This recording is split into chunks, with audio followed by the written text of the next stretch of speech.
કૃષ્ણ તો શાશ્વત છે. આ બધા નામો તો કયો મધુવનમાં જઈને તપ કર, ત્યાં કૃષ્ણની લીલા વિહાર ભૂમિ છે. કૃષ્ણ તો થયા નથી, પછી લીલા વિહાર ભૂમિ ક્યાંથી આવી? એ તો હવે થશે. પણ આ બધી લીલાઓ શાશ્વત છે. દરેક કલ્પના દ્વાપરમાં કૃષ્ણ પ્રગટ થાય છે, અનેકવિધ પ્રકારની લીલાઓ થાય છે. આ શાસ્ત્રોને સમજવા માટે કોઈ ગુરુ પાસે બેસવું પડે, અને ત્યારે સમજાય કે આ કલ્પ ભેદથી લીલા ભેદ અને અવતાર ભેદ કઈ રીતે હોય છે. એ જ વિષ્ણુને ઘણી જગ્યાએ દેવતા રૂપે ગયા છે, ઘણી જગ્યાએ કૃષ્ણ રૂપે ગયા છે, ઘણી જગ્યાએ બ્રહ્મ રૂપે ગયા છે. નામ એ જ હોય, પણ અહીંયા કોને જાણવા એ કોઈ ગુરુ મુખે સાંભળી ત્યારે ખબર પડે. એ જ રીતે કૃષ્ણ શબ્દનો અનેક પ્રકારથી પ્રયોગ થયો છે. અહીંયા કૃષ્ણ નામકરણ કર્યું છે. હવે ધીરે ધીરે પ્રભુ મોટા થવા લાગ્યા. રોજ બપોરના સમયે ગોપીઓ પોતાના કાર્યોથી નિવૃત્ત થઈને પધારે નંદાલયમાં, વચમાં લાલનને પધરાવે ને કુંડાળું કરીને બેસી જાય. જુદા જુદા ખેલ કરાવે, જુદું જુદું શીખવાડે. કેવા કેવા રમતો પ્રભુ કરાવે.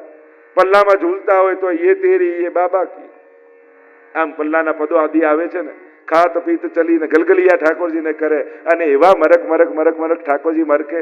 અને હજી તો માંડ 2 દૂધના દાંત આવ્યા છે, અને એ જયારે હસતા હોય ત્યારે પ્રભુ એટલા વાલા લાગે. એવા સુંદર સુંદર લીલાઓ કરાવે. વચમાં બેસી જાય ને જુદા જુદા ખીલોના બતાવે. દેખો લાલન, ये પોપટ है, ये गाय है, ये हाथी है. આવી આવી રમત કરાવે. જુદા જુદા વસ્તુ શીખવાડે. देखो हस्त कहाँ है लालन के, तो लालन आमा हाथ बतावे. अच्छा लालन चरणारविंद कहाँ है, तो आम चरण हलावे. એમ થયું ગોપીઓ લાલનને કાન પકડાવી દઈએ. અચ્છા લાલન કાન કहाँ है, અને આ ચતુર્શિરોમણી ગોપીના કાન પકડીને કે આ રહ્યા. આને કોઈ પહોંચે? રોજ પલ્લું ઝુલાવતા હોય યશોદાજી, આંગણામાં ગાય ઊભી હોય ને, એની આંખમાંથી અશ્રુપાત થવા લાગે કે યશોદાજીનું સુખ કેવું, આનંદ કેવો. ધન્ય યશોદા ભાગ્ય તિહારે જીન એસો સુત જાયો. તારા તો કેવા સૌભાગ્ય છે યશોદા. આપણે ત્યાં ધન્ય અમુક જ લોકોને કહ્યા છે, આટલા જ લોકોને ધન્ય કહ્યા છે. એક ધન્યાસ્મૂઢ મતયો હરિણ્યયતા યા નંદ નંદન ઉપાત વિચિત્ર વેશમ. વેણુ ગીતમાં હરણીઓને ધન્ય કહી છે. ત્યાં યમુનાજીને ધન્ય શ્રી યમને નિધિ દેન હારી, યમુનાજીને ધન્ય કહ્યા છે. અહીંયા યશોદાજીને ધન્ય કહ્યા છે. ધન્ય યશોદા ભાગ્ય ત્યારે. અને ભગવદીઓને ધન્ય ધન ભાગ દાસ નિજ જન કે જો યહ દર્શન પાવે. આટલા લોકોને ધન્ય કહ્યા છે. યશોદાજી રોજ પલ્લું ઝુલાવતા હોય, ગાય ચોકમાં ઊભી ઊભી જોતી હોય કે આવું સુખ મને ક્યારે મળે. એકવાર લાલન ઘૂંટણીએ ચાલતા ચાલતા ઉમરો ઓળંગી ગયા. ગાય બેઠી હતી, એની પાસે આવી ગયા. બંને શિંગડા પકડી લીધા. એટલે ગાય તો ઊભી થઈ ગઈ. હવે ઊભી થઈ ગઈ, ઠાકોરજી સિંગ પકડીને ઉપર લટકે છે મુખ ઉપર. ગાયને એમ થયું રોજ યશોદાજી પલ્લું ઝુલાવે છે, કદાચ ઠાકોરજી મારો મનોરથ પૂરો કરવા આવ્યા છે, અને મસ્તક નીચે ઉપર નીચે ઉપર આમ કરી યશોદાજીની જેમ પલ્લું ઝુલાવા લાગી. ગાય પ્રભુ તો સકલ ભક્તોના મનોરથ પૂરા કરવા આવ્યા છે. અને હવે ધીરે ધીરે મોટા થયા એટલે ફરિયાદો શરૂ થઈ ગઈ. પોતાના જેવા સખા ભેગા કરી લીધા, ટોળી બનાવી લીધી, અને કહ્યું હવે જે મળે એ વાટીને ખાવાનું. માખણ મળે તો માખણ, અને માર મળે તો એક જ નિયમ. અને હવે રોજ ગોપીઓ જ્યારે દધી મંથન કરતી હોય, ખમ ખમ ખમ ખમ ખમ, અને વલોતા વલોતા આંખો ભીની થઈ જાય ગોપીઓ. પ્રભુ આ જે કાંઈ કરીએ છીએ સામગ્રી આપના માટે સિદ્ધ કરીએ છીએ, પણ આપના ઘરે તો 9 લાખ ગાયો રોજ દુહાય. ભંડારના ભંડાર દહીં દૂધ માખણના ભર્યા છે. અમારું આ બટેરામાં રહેલું માખણ તારા સુધી કેમ પહોંચાડ્યું? પ્રભુ કે તું ના આવી શકે, હું તો તારા ઘરે ખાવા આવી શકું ને.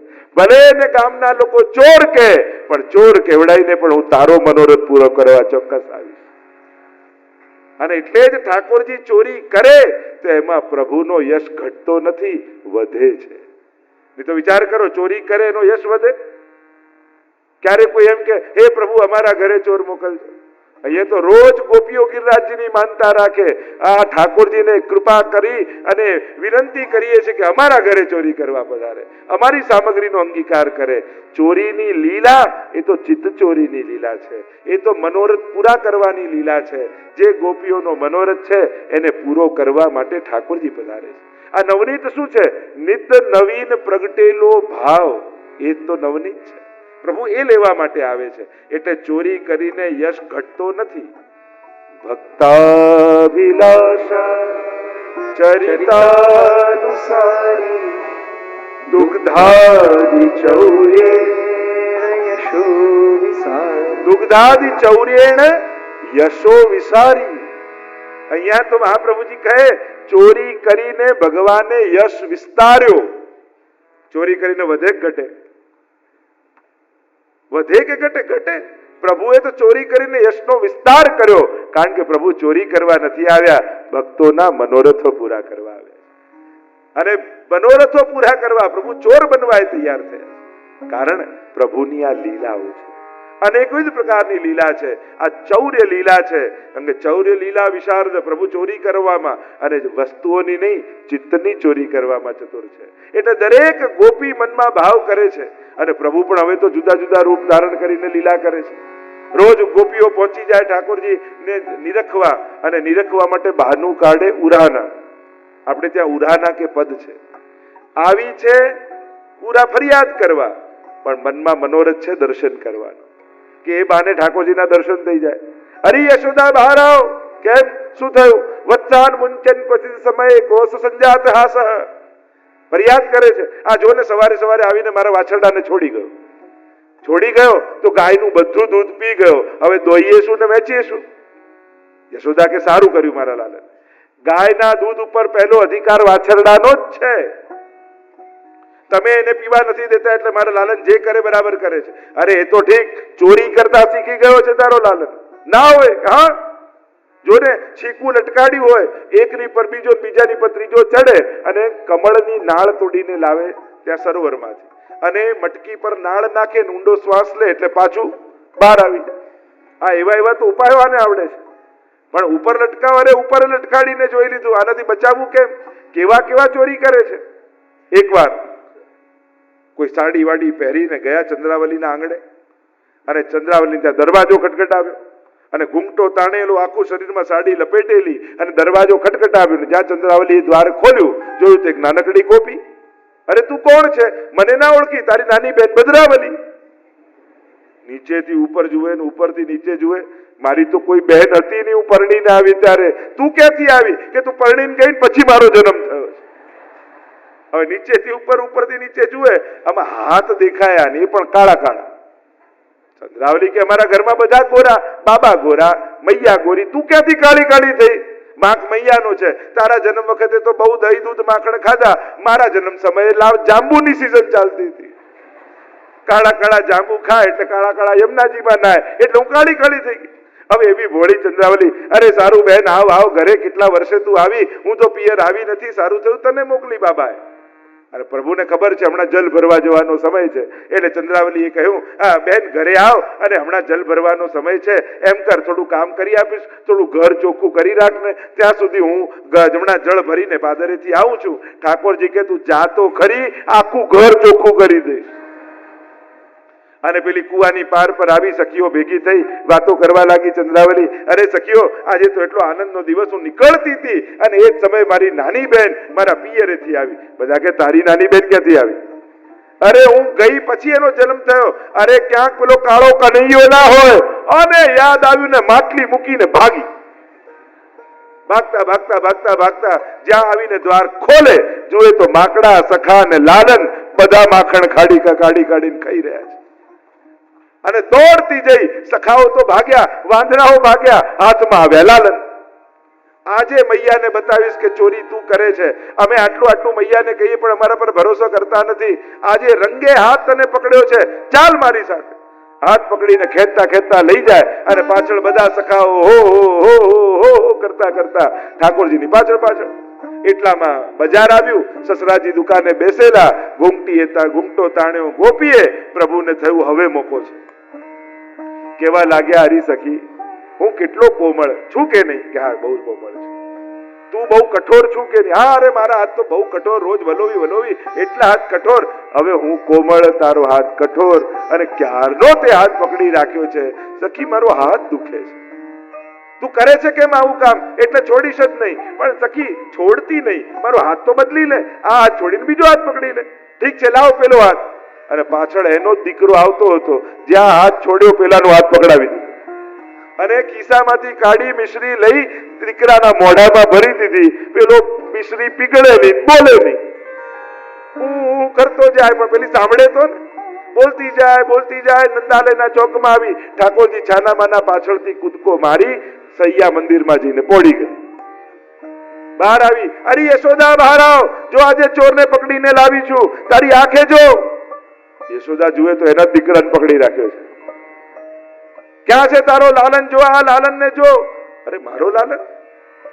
અરે લાલન બહાર આવતો. ઠાકોરજી આંખ મસલતા સૈયા મંદિરમાંથી બહાર આવ્યા અને આ ફાટેલી આંખે જુએ કે હાથમાં છે કે ત્યાં છે. જ્યાં જોયું ત્યારે ચિંટુ તું અહીંયા ક્યાંથી આવી ગયો? અરે તું તો પકડી બોલ તો ખરો, પણ તું બોલવા દે તો ને મૈયા. લાલન કહે આને છે ને મૈયા ભૂત વળગી છે. એક મંત્ર આના કાનમાં કહી દઉં, પછી ક્યારે આવું નહીં કરે. નીચે બેસાડીને કહ્યું, જો સખી આ વખતે તો દીકરાનો હાથ પકડાવ્યો, ફરી કરીશ તો ધણીનો હાથ પકડાવી દે. પેલે તો પગે લાગી, હવે તને પકડે બીજો. ગોપીઓ તો માનતાઓ રાખે, પ્રભુ અમારા ઘરે પધારો, અમારા મનોરથોને પૂરા કરો.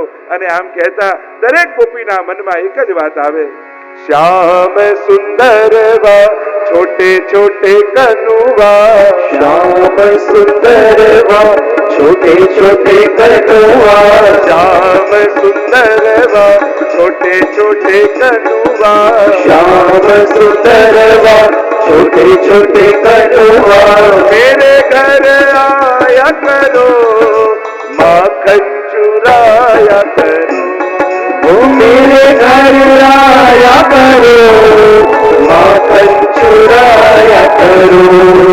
श्याम सुंदर वा यशोदा के लडुआ, श्याम सुंदर वा यशोदा के लडुआ, श्याम सुंदर वा यशोदा के लडुआ, श्याम सुंदर वा यशोदा के लडुआ, मेरे घर आया करो, बंसी बजाया करो, मेरे घर आया करो, बंसी बजाया करो.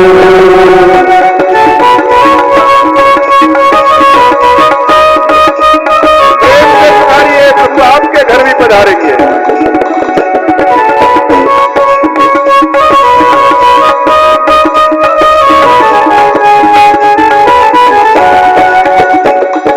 झुम झुम नाच हरत मेरो मनुआ, झुम झुम नाच हरत मेरो मनुआ, झुम झुम नाच हरत मेरो मनुआ, झुम झुम नाच हरत मेरो मनुआ, मेरे घर आया करो, रात रचाया करो, वो मेरे घर आया करो, रात रचाया करो. श्याम सुंदर वा छोटे छोटे कनुआ, श्याम सुंदर वा छोटे छोटे कनुआ, श्याम सुंदर वा छोटे छोटे कनुआ, श्याम सुंदर वा छोटे छोटे कनुआ, मेरे घर आया करो, माखन चुराया करो, वो मेरे घर आया करो, माखन चुराया करो. मेरे घर आया करो, रास रचाया करो, वो मेरे घर आया करो, रात रचाया करो. मेरे घर आया करो, आके न जाया करो, वो मेरे घर आया करो, आके न जाया करो. चुरैया की जय कृष्ण कन्हैया लाल की जय. માખણ ચોરીની લીલા કરી ભક્તોના ચિત્તની ચોરી પ્રભુ કરે છે. એકવાર પ્રભુ બ્રહ્માંડ ઘાટ ઉપર ખેલી રહ્યા છે અને બ્રહ્માંડ ઘાટ પર ખેલતા ખેલતા બાજુમાં દાઉજી છે, સખાઓ છે, દૂર છાંયડા વૃક્ષની છાયામાં યશોદાજી બેઠા છે અને લાલને માટીનો ઘોડો બનાવ્યો અમને ધીમે રહીને મુખમાં મૂકી લીધો અને જ્યાં મુખમાં માટી મૂકી દાઉજી જોઈ ગયા. લાલન तुमने मिट्टी खाई? देखो झूठ मत बोलो, मैया से कह दूंगा। दौड़ता दौड़ता आवे, मैया मैया मैया मैया। कहा भयो? अरे लालन ने मिट्टी खाई। अच्छा अभी देखती हूं। दौड़ता यशोदाजी આવ્યા અને લાલનનું મુખ એવું ભરાયેલું છે માટીથી। लालन तुमने मिट्टी खाई? देखो झूठ मत बोलो, दाऊजी ने देखा है। ठाकुर जी बोलिया, नाहं रक्षितवान अम्ब सर्वे मिथ्याभिशंसिनः यदि सत्य गिरस्तर्हि समक्षम पश्य मे मुखम। नाहं भक्षितवान अम्ब, मैया मैंने नहीं खाई। तो ये सब कह रहे हैं, सब झूठ बोल रहे हैं। अब અહીંયા આચાર્યો, ચિંતકો, વિચારકો બધા ચિંતામાં પડી ગયા કે ઈશ્વર ક્યારે પણ અસત્ય બોલે? સત્યવ્રતમ સત્ય પરમ ત્રિસત્યમ સત્યસ્ય યોનિ નિહિતમ ચ સત્ય, એવા સત્યાત્મક પરમાત્મા છે। અને શરૂઆત જ ભાગવતની કરી, સત્યમ પરમ ધીમહિ, પરમ સત્યનું અમે ધ્યાન ધરીએ છીએ ને અસત્ય બોલે? સંભવ છે? અનેક અર્થો કર્યા। એક અર્થ એમ કર્યો, ઉપનિષદનું જે ચિત્ર છે, દ્વા સુપર્ણા સયુજા સખાય, બે એક ડાળ પર બે પક્ષી બેઠા છે, એક ખાટા મીઠા ફળ ખાય છે અને એક દ્રષ્ટા ભાવે જુએ છે। તો જુએ છે પરમાત્મા છે ને ખાય છે જીવાત્મા છે। ભગવાન કહે હું ભોગતા નથી, દ્રષ્ટા છું। એક અર્થ એમ કર્યો કે માએ પ્રશ્ન જ ખોટો પૂછ્યો। માએ શું પૂછ્યું? લાલન તે માટી ખાધી? લાલન કે મેં માટી નથી ખાધી। અરે મોઢામાં તો મૂકી છે। લાલન કહી રહ્યા છે મૈયાને, મૈયા આ વ્રજ રજ છે, માટી નથી। મેં માટી મોઢામાં નથી મૂકી, મેં તો વ્રજરજ મુખમાં પધરાવી છે। કારણ કે વ્રજરજનો મહિમા કેવો છે। મુક્તિ કહે ગોપાલ સો मेरी मुक्ति बताए और व्रजरज रूढ़ी मस्तक लगे तो मुक्ति मुक्त है जाए। मुक्ति ने पण जे मुक्ति आपी शके एवं सामर्थ्य कोईनामां होय ते व्रजरजमां छे। मैया आ साधारण माटी नथी, व्रजनी रज छे, जेना माटे मोटा मोटा देवताओं पण लालायित रहे। एवो महिमा व्रज रजनो छे। कारण के व्रजमां केवल ठाकोरजीनी चरण रज नथी, त्रण रजनो महिमा छे। व्रजमां जोवा जाओ तो सौथी पहेला प्रभुना चरणारविंदनी रज। नित्य ठाकुरजी खुला चरणारविंद थी आजे पण पधारे छे अने आजे पण व्रजनी रजने ठाकुरजीना चरणोनो स्पर्श प्राप्त थाय छे। बीजू गोपीओनी चरण रज। कारण के जेटलो महिमा ठाकुरजीना चरणनी रजनो महिमा छे एनाथी पण अधिक वंदे नंद वजस्त्रीणाम पाद रेणुम अभिक्ष्णसः यासाम हरि कथोद गीतम पुनाति भुवनत्रयम्। उद्धवजी જ્યારે વ્રજમાં ગયા, કૃષ્ણ કૃષ્ણ કૃષ્ણ કરતા કરતા ગયેલા અને પાછા વળ્યા ત્યારે ગોપીઓની ચરણ ધૂલીને વંદન કરીને આવ્યા છે। એવી ચરણ રજ ગોપીઓની। અને ત્રીજી રજનો મહિમા છે એ છે ગોરજ, ગાયોની ખુરરજ। કે જ્યારે ઠાકોરજી ગૌચારણ કરતા કરતા પધારે અને ગાયોની ખુરરજ ઉડે અને એનો શ્રૃંગાર ઠાકોરજી ધરે છે, એ રજનો મહિમા છે। તો આ ત્રણ રજની મહિમા જ્યારે પણ ગિરિરાજજીની પરિક્રમા કરતા હો, વ્રજની પરિક્રમા કરતા હો, ત્યારે એવો ભાવ કરવો, હું જ્યાં ઊભો છું ત્યાં ઠાકોરજીના ચરણોનો સ્પર્શ આ રજને, ગોપીઓના ચરણનો રજનો સ્પર્શ થયો છે ચરણનો, ગાયોની ખુરરજ છે, સમસ્ત વ્રજ ભક્તોના ચરણની રજ છે અને મહાપ્રભુજીથી લઈ આજ સુધીના વલ્લભકુલના ચરણોની રજ છે। આજ સુધીના કરોડો વૈષ્ણવો જેને વ્રજનો વાસ કર્યો છે, વ્રજની પરિક્રમા કરી છે, એ સમસ્ત વ્રજના આવેલા વૈષ્ણવના ચરણોના સ્પર્શ આ રજને મળ્યા છે અને એ રજ ઉડીને મારા મસ્તક પર લાગી રહી છે અને હું પાવન થઈ રહ્યો છું। આવું મહાત્મ્ય વિચાર કરશો ને તો એ રજ પણ તમને રોમાંચિત કરશે। એટલે જ તો મધુરાષ્ટકમાં મહાપ્રભુજી કહ્યું રેણુર મધુરો। કારણ કે આ રેણુ પણ સાધારણ નથી, એ પણ રસમય છે। મધુરનો અર્થ મીઠું ના થાય, રસમય થાય। કે આ સાધારણ ધૂલી નથી, આ સાક્ષાત કૃષ્ણનો સ્પર્શ પામેલી કૃષ્ણમય થયેલી રજ છે। અને એટલે જ તો એ રજનો મહિમા આપણે ત્યાં ગવાય છે। આ મહિમા અહીંયા ઠાકોરજી સમજાવે છે, મૈયા આ કોઈ ધૂળ નથી, આ કોઈ માટી નથી, આ વ્રજ રજ છે, જેના માટે બ્રહ્માદિ દેવતાઓ પણ લાલાયિત રહે છે. ત્રીજું એક કારણ બતાવ્યું કે પ્રભુ કહે છે નાહમ બક્ષિતવાન, મેં માટી નથી ખાધી. ઠાકોરજીએ ખાધી નથી પણ ખવડાઈ છે. ખાધી નથી ને ખવડાઈ છે, પોતે તો મુખમાં મૂકી.